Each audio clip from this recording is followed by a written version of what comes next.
Hi everyone, Simon Keeling here, Friday the 29th of June, and got the round the island forecast for you. Things have speeded up, certainly the winds have speeded up on the models over the last couple of days, and I think we can be fairly confident in where we are now with how wind speeds look during the course of Saturday's race. This is the chart for midday on Saturday. We'll just zoom into it. Basically got this southwesterly flow across the country during Saturday. This front that's going out to the east looks like it's going to be affecting the area during Saturday morning. Now, bit of a discrepancy between the models over how quickly this feature clears away. Some are clearing away quicker than others, and some have got it on as actually an area of pretty heavy and thundery rain. Now, my feeling is that that's probably cleared away from the area by about 6 o'clock in the morning, and then we get dry conditions coming in. But you, particularly the early starters, must be aware that it could be that front still over us very early in the morning, and if it is, then there could be some thunderstorms in there as well. So just something to be aware of for tomorrow. Now, I also want to show you as well the charts for the pressure chart for tomorrow. This is for 6 o'clock in the morning, and you can see here the isobars. These are in 2 millibar steps. So we've got a southwesterly. See that little dip that's in the isobars there? That is that trough. That's that trough moving eastwards. Now, notice that the isobars there fairly close together, but then if I knock it on by a couple of charts, this is by 9 o'clock in the morning. Notice that the isobars here across the north are getting close together. So they're opening out across the Isle of Wight, but then they're actually close together further north. But then if I knock it on by a further 3 hours, look what's happened. You see that tightening that's taking place in the isobars?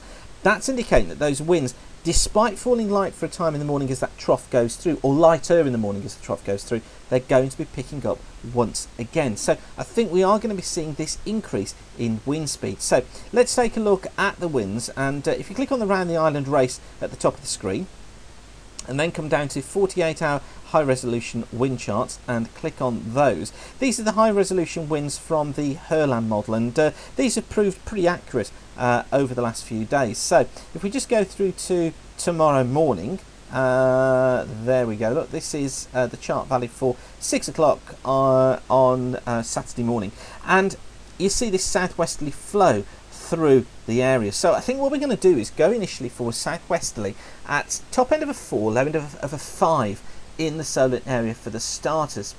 As you head eastwards towards the west of the Solent, so this is the chart for 10 o'clock in the morning, as you head westwards, look, notice these orange colours coming in. So this is this increase starting to take place. Now, I think as you round the Needles or get into the western Solent, coming into the Needles, speeds are going to be getting up to southwesterlies, perhaps top end 5, low end 6s, and wouldn't be surprised if along this area, just along the English coast, and also here on the sort of southwest facing coast of the island, if we don't get compression effects there which lift us into the low end of a 7. Now, I think that during the transit of the south of the island, speeds are going to increase further. So we're looking at southwesterlies mid to top end 6, and could well touch low end of a 7 along these coasts, and perhaps offshore as well during the course of late Saturday morning into Saturday afternoon, remaining that way around the east. So southwesterlies of mid 6, perhaps even a low 7 at times within this area. Within the 6 range seems to be a better one for me, but I can't rule out this touching 7, and certainly I think 7 in gusts. Then as you come into this more eastern part of the island, and let's just knock it onto the afternoon, although the speeds here are shown as increasing, I think this is more gusts than anything else. So as you come into the east of the Solent, I think we're southwesterly generally 6s, but probably late on easing down to a 5 just through these more sheltered parts of the eastern Solent. But these orange colours are not to be ignored. This takes us up to between 21 and 27 knots as a mean, so that's getting up to easily to the top end of a 6 as a mean speed, and I really can't rule that out. So I think we've got to go for this idea southwesterly generally, starting off at top end 4s, low end 5s. Might have underplayed it with a top end 4, probably 5, but then coming around these western coasts, as I said, that's where we've got to watch for that initial increase, southwesterly 6s, and then picking up to 7 quite quickly as those isobars squeeze together. So you can have a good look through those charts at your own leisure, but hopefully that's been useful to give you an indication as to how things are looking just at the moment. Thanks again for watching, and keep the sun shining. Bye for now.